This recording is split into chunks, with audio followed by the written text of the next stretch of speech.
Ozami City, Misamis Occidental, maayong adlaw. Ako si Dazzle Lumotikson. This is Ozamis Today.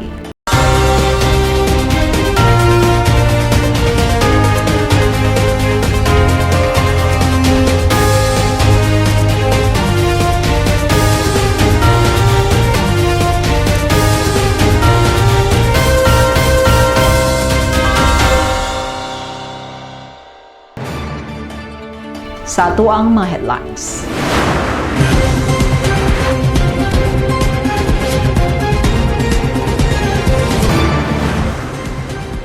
Misamis Occidental mipahigayon og province-wide caravan sa pagsaulog sa ika-76 nga adlaw natawhan ni Presidente Duterte. Hangyo alang sa padayon nga serbisyo gipaabot sa Pangulo. Mayor Ando gidaig ang matinud-anon nga panerbisyo ni Presidente Duterte. Problema sa senior citizens sa Dakbayan nga wala pa maka-avail sa pensyon gikan sa national government, aksyonan sa Association of Barangay Captains uban sa pagpanguna ni si President Waminal. Buhatan sa City Veterinary sa Ozamis naningkamot nga dili masudlan sa African Swine Fever ang Dakbayan.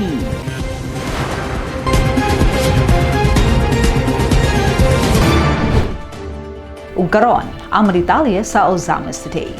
Misamis Occidental mipahigayon og province-wide caravan sa pagsaulog sa ika-76 nga adlaw natawhan ni Presidente Duterte. Hangyo alang sa padayon nga serbisyo gipaabot sa Pangulo. Ani ang report. Continuity of service. Kini ang usa sa gipanawagan sa katawhang Misamis noon ngadto kang Presidente Rodrigo Roa Duterte atol sa kasaulugan sa ika-76 nga adlaw natawhan sa Pangulo. Gisaulog sa tibok probinsya sa Misamis Occidental ang birthday sa presidente, pinaagi sa province-wide caravan nga gisalmutan sa mga lideres sa mga lungsod ug syudad sa probinsya nga nagrepresentara sa mga residente sa ilang matag lungsod o syudad. Gipangunahan ni Deputy Speaker of the 18th Congress ug Representative of the 2nd District of Misamis Occidental, Congressman Henry S. Waminal ang caravan nga nanukad sa Santa Maria, Tangub City, kapin kun kulang alas 9 sa buntag, Marso 28, 2021 nga mibiyahe padulong sa Oroquieta City ug gisalmutan sa mga delegasyon gikan sa matag lungsod ug Dakbayan nga nalabyan sa convoy. Nahimong highlight sa activity ang gipahigayon nga mubo nga programa sa Misamis Occidental Provincial Athletic Complex kun Mopac sa Oroquieta City. Presente sa nahisgutan nga activity uban ni Deputy Speaker Waminal si Co-op Natco Party List Representative sa Beniano, Canama, Oroquieta City Mayor Lemuel Merrick Acosta,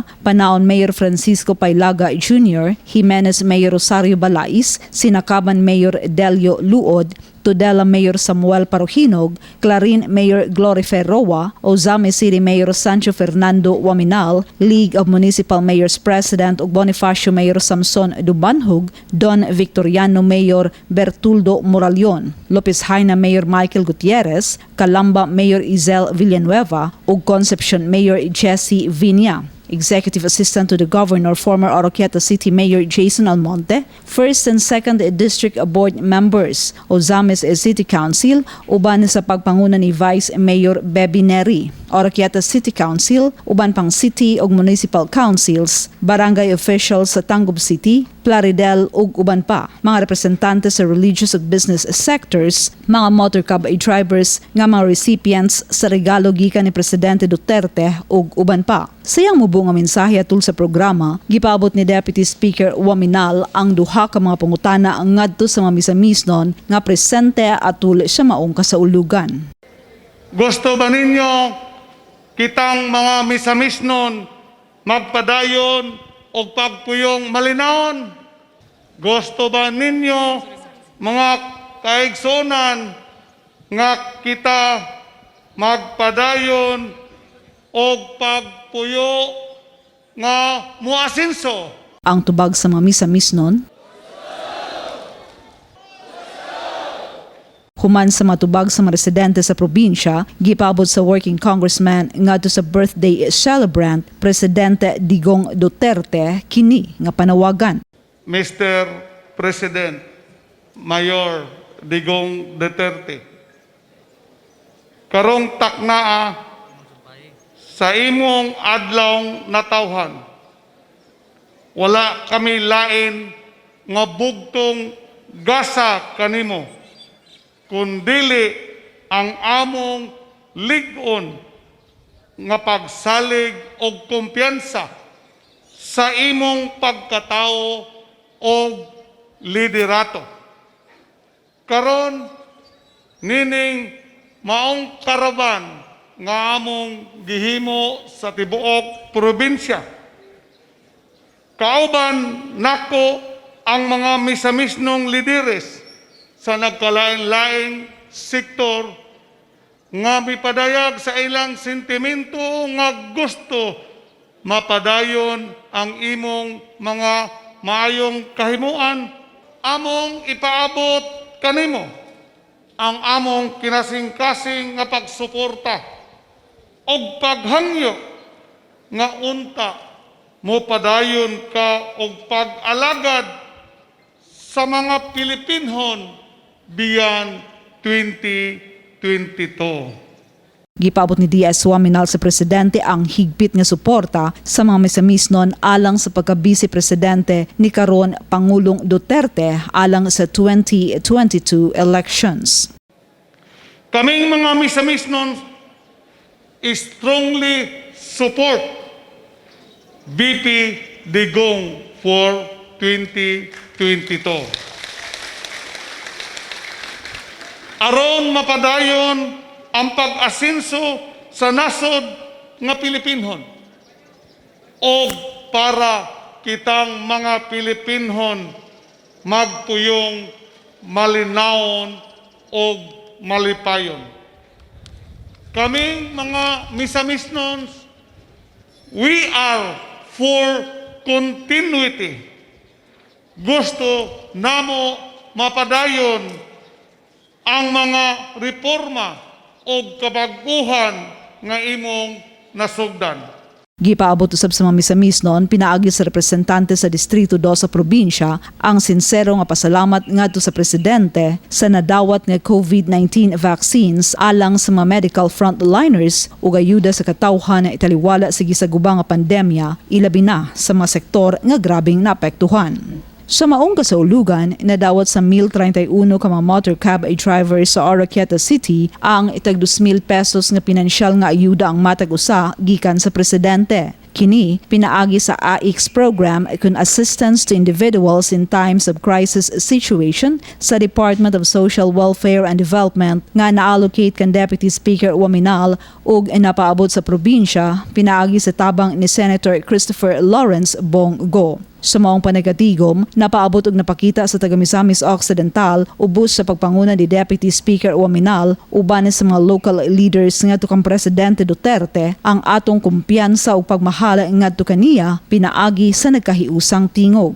BP Digong for 2022, BP Digong for 2022, BP Digong for 2022. Ang kasaulugan sa probinsya sa ika-76 nga adlaw natawhan ni Presidente Duterte uban sa pagpanguna ni Deputy Speaker Waminal ang gihimo isip bugti sa nahimo nga paghago sa Pangulo sa pagpapas sa iligal nga droga sa nasud ilabi na sa Misamis Occidental, particular ang dakbayan sa Ozamis nga naila nga kanhi drug ay capital sa Mindanao kundili man sa tibuok nasud. Nagpakita usab kini sa pasalamat sa mga misamisnon sa padayon nga ayuda ni Presidente Duterte sa mga Pilipino taliwala sa atong giatubang COVID-19 pandemic ug sa suporta sa mga misamisnon alang sa pagpadayon sa nasugda na nga serbisyo sa Pangulo ngadto sa tanang Pilipino. We remain loyal to you and very much eager for you to continue serving the Filipino people. Misamisnons are for continuity. Misamisnon strongly support for BP 2022 for PRRD. Mayroon daw gidayeg ang matinud-anon nga panerbisyo ni Presidente Duterte. Atong duwaton ang report ni Rino Carlo Lee. Nagpaabot sa kinasingkasing nga greetings si Ozami City Mayor Sancho Fernando Ando Waminal sa birthday celebrant nga mao ang amahan sa nasod nga si Presidente Rodrigo Roa Duterte pinaagi sa iyang official Facebook page adlong Domingo, Marso 28, 2021. Nagpasalamat ang mayor sa bug-os nga suporta ni Presidente Duterte sa dakbayan ug ilabi na sa katawan sa Ozamis uban ni Senador Christopher Lawrence Bongo. Nang hinaot pa si Mayor Ando sa dugang pang panahon nga panirbisyo ni ini nga mga lideres tungod kay gikinahanglan gayud sa nasod ang tarong ug lig-on nga liderato karong panahona. Una nang gipasalamatan sa mayor ang presidente sa paspas nga rollout sa bakuna kontra COVID-19 sa dakbayan sa Ozamis ug sa prioritization sa medical frontliner sa dakbayan nga makadawat gayud sa bakuna. Dugang paniini, gisaad usab ni Mayor Ando nga ang Asenso Ozamis Administration committed gayud sa pakipagtrabaho uban sa nasyonal nga gobyerno sa paghatag sa pinakamaayong serbisyo ngadto sa katawhan. Sa samang adlaw, gipahigayon usab ang Misamis Occidental Province-wide birthday caravan alang kay Presidente Duterte ngadto sa Oroqueta City nga gitambungan ni Misamis Occidental 2nd District Representative and Deputy Speaker of the 18th Congress Attorney Henry Waminal, Co-op Natco Party List Representative Congressman Ben Kadama ug tanan nga mga mayores sa Misamis Occidental, mga representante sa business ug religious sectors ug mga motorcab drivers nga mga recipient sa regalo gikan kang Presidente Digong Duterte. Ang programa sa caravan usab naglayon og nagpaabot gayud sa tingog sa mga lideres sa Misamis Occidental alang sa continuity of service sa Duterte administration para sa umaabot nga 2022 elections. Kini tungod kay nakita sa halos tanan nga mga lideres ang kaayuhan nga nahimo ni Presidente Duterte sa nasod ug ilabi na sa pag-asenso sa probinsya sa Misamis Occidental. Alang sa Ozamis Today, kini si Rino Lim. Daghang salamat, Erino. Problema sa senior citizens sa dakbayan nga wala pa maka-avail sa pension gikan sa national government, aksyonan sa Association of Barangay Captains, uban sa pagpanguna ni FABC President Waminal, ma-report si Leon Medalio. Sa gipagayon nga monthly regular session sa mga sakop sa Association of Barangay Captains kon ABC sa dakbayan sa Ozamis, Marso 25 ning tuiga, nga dito gipagayon sa Asenso Ozamis Session Hall, usa sa mga naisgutan ang mahitungod sa mga membro sa senior citizens nga wala pa makaabil sa pensyon gikan sa gobyerno pinaagi sa Department of Social Welfare and Development kun DSWD. Gipahayag ni Provincial Board Member Sancho Sani Waminal Jr. ang ABC Federated President sa Misamis Occidental nga aron ilang masayran ang total nga gidaghanon sa mga membro sa senior citizens sa dakbayan sa Ozamis og pila na usab ang nakaabil sa maong pensyon gikan sa national government. Mao hinungdan nga ilang gi-invite si Ligaya Barrero ang uskahid sa dakbayan kon Ozamis Senior Citizen Association uban sa representative sa City Social Welfare and Development. Sa presentasyon ni Barrero atubangan sa 51 ka mga kapitanes sa Ozamis, ilang nasayran nga adunay 11,288 nga mga registered senior citizens sa dakbayan sa Ozamis ug adunay 6,643 ka mga lulo ug lula ang nakadawat sa maong pensyon gikan sa gobyerno pinaagi sa DSWD ug adunay 4,645 ang wala pa makaabil tungod kay wala pa maaprubahi ang ilang mga pangalan gumikan kay kamulo pa ang validation sa mga senior citizens dinhi sa dakbayan sa Ozamis. Kini matud pa ni Barrero. Senior citizen sa tibuok Ozamis City as of 2021, 11,288. Ang atong social pensioners, 6,643. So, i-minus na po ni sa 11,288 minus 6,643 na ata wala mapensyon ni 4,645. Sumala sa i-endorse sa atong barangay kapitan na sila i-recommend na para mapensyonan na ilang i-endorse na to sa atong city mayor, naghatag po sila ang kopya diri sa ato. Wala man tayo problema ani kani inyong ipag-endorse, pero wala sila gihapon makarga kay subject for validation. Ibalinin pa man sila sa DSWD. Labi na kay naaman uban gud nga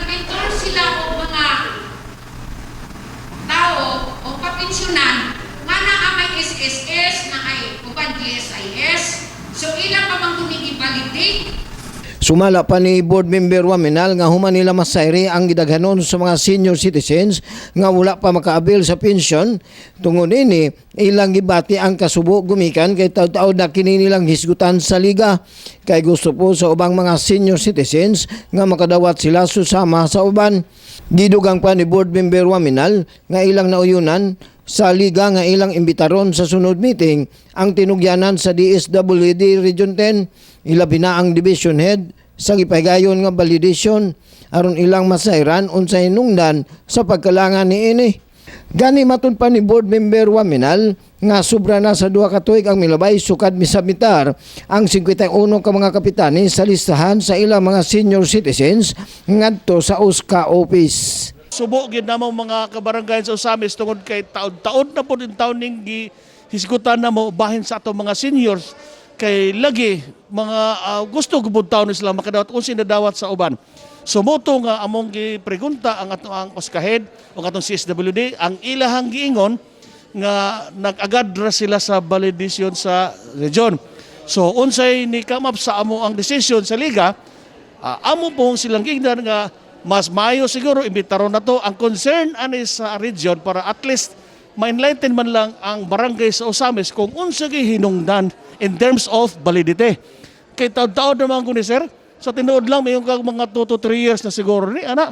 So dagang kayong taong gahandom, kumpleto na ang tanang barangay, gasambit na mig listing tanang mga senior citizen amo nang yung gipang submit sa ato ang OSCA head. Only dili lang nila mabalidate o nganong wala maapil tungod kay ang approval ng agad po taon sila sa region.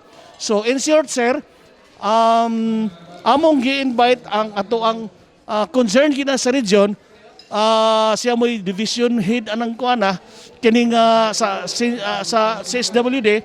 So next session na to atong madungog kung unsa gi problema unsa hinungdan para ma-address na to ning problema ha kay subo bagid kahin taon ang ato mga senior citizen tanang mga kabarangay tanan gyud naagi uban nga tanan gyud naagi wala makadawat kano man in town og wala kadawat sumuni nga sa next session ato ni mahibawan po sir kay mo ani ang taga region. Alang sa Osamis Today, ako si Leoncio Medallo. Salamat Leoncio. Buhatan sa City Veterinary sa Osamis naningkamot nga dili masudlan sa African swine fever ang idakbayan. Ani ang report ni Boyet Lumapas.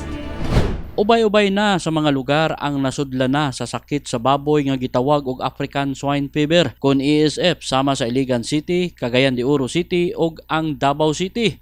Tungod niini ang buhatan sa City Veterinary ning Dakbayan sa pagpangulo ni Dr. Evelyn Sunico ang City Veterinarian sa pag-adto sa matag barangay aron sa pag-disseminate sa mga pamaagi aron atong malikayan ang ESF sa atong lugar. Matod pa sa interview ni Dr. Lourdes Calyao ang City Veterinarian 4 ning Dakbayan nga gumikan sa kamanduan ni Mayor Ando, ilagayod nga gipahigayon ang pagpakigpulong sa matag barangay aron sa pagpahibalo sa katawhan, ilabi na agtong mga nagbuhi og baboy sa mga pamaagi aron malikayan ang virus sa baboy nga gitawag og African swine fever. Ilang gihimo ang pagpakigpulong sa mga barangay council, mga barangay peacekeeping action team kun BIPAT, mga barangay health workers kun BHW sa matag kabarangayan aron sila mismo ang mopaabot sa katawhan sa ilang matag barangay ang mga pamaagi kun unsaon paglikay sa ESF. Gisugo gyud mi ni Mayor nga moadto gyud kada barangay dayon kailangan ang muujil sa barangay council, BIPAT, BHW o Purok President, mga lumilihok gid sa barangay. Kay sila na po mutabang o disseminate o educate sa ilahang mga kabarangay.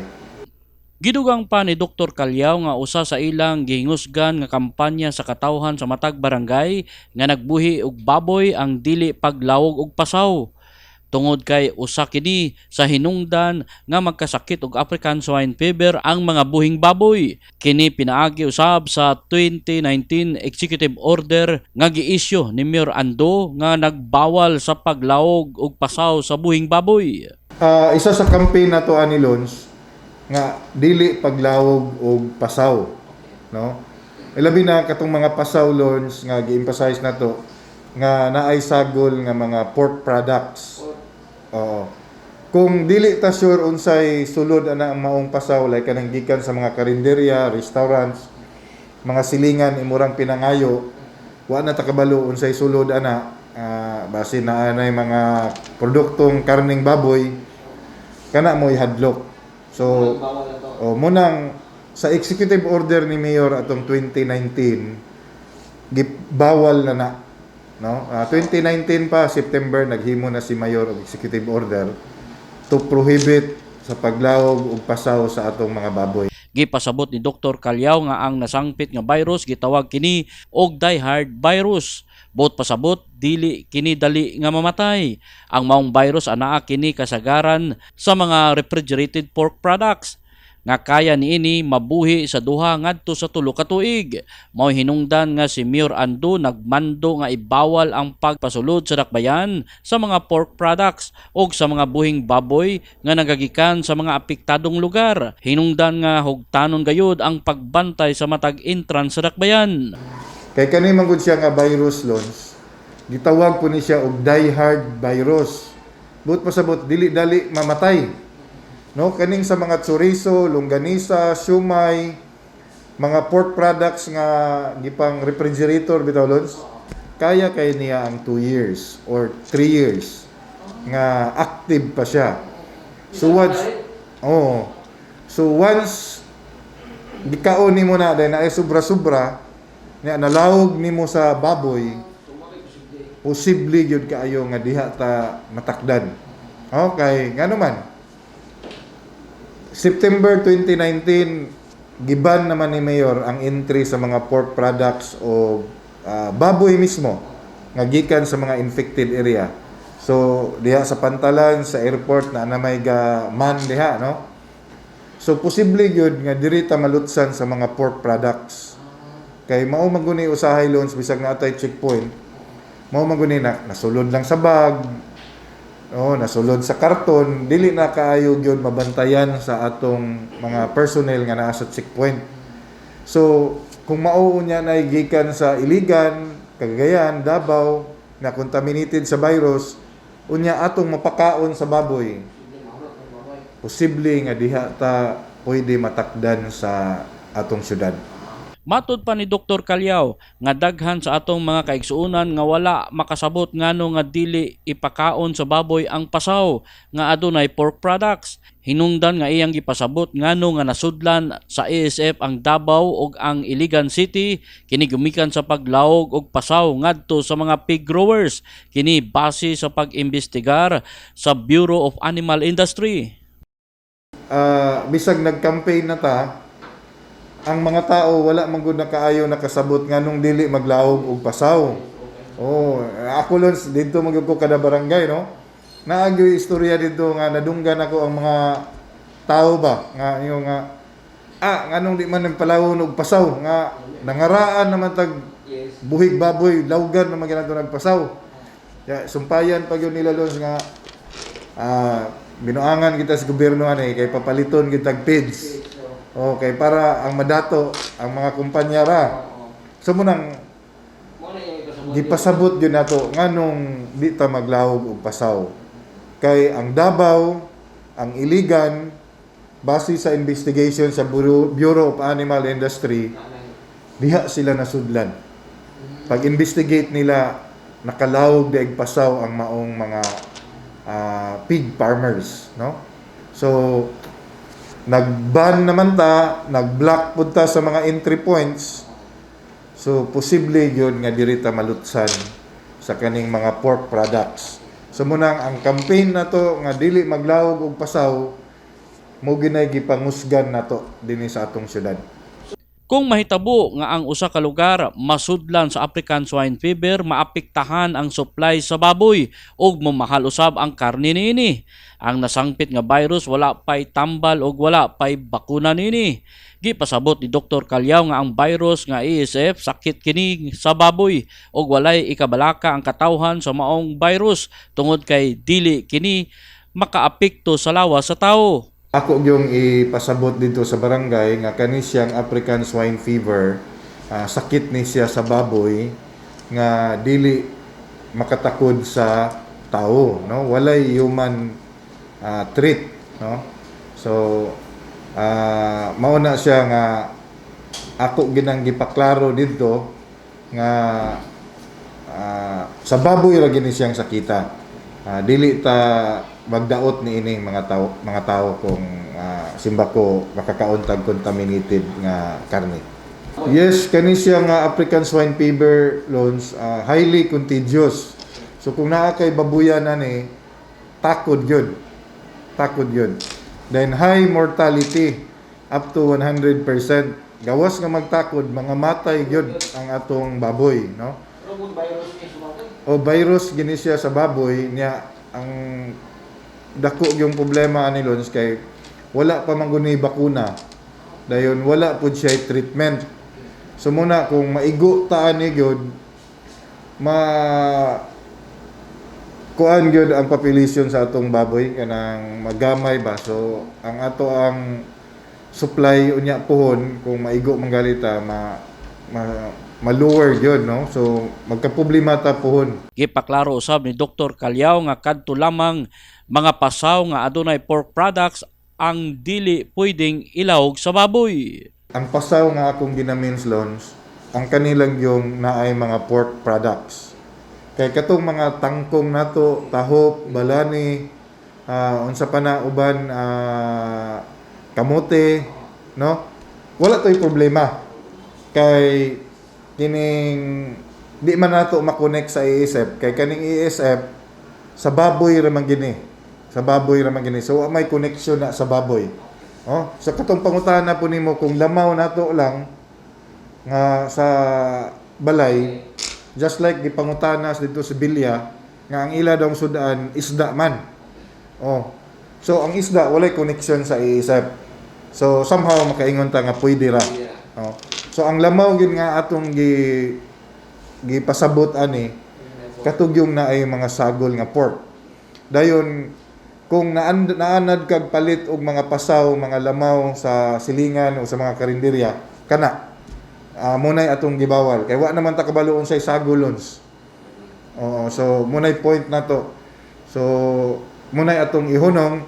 Anyway, kaning tanan diri nga mga restaurant o karinderya Lons, na-inform na nato.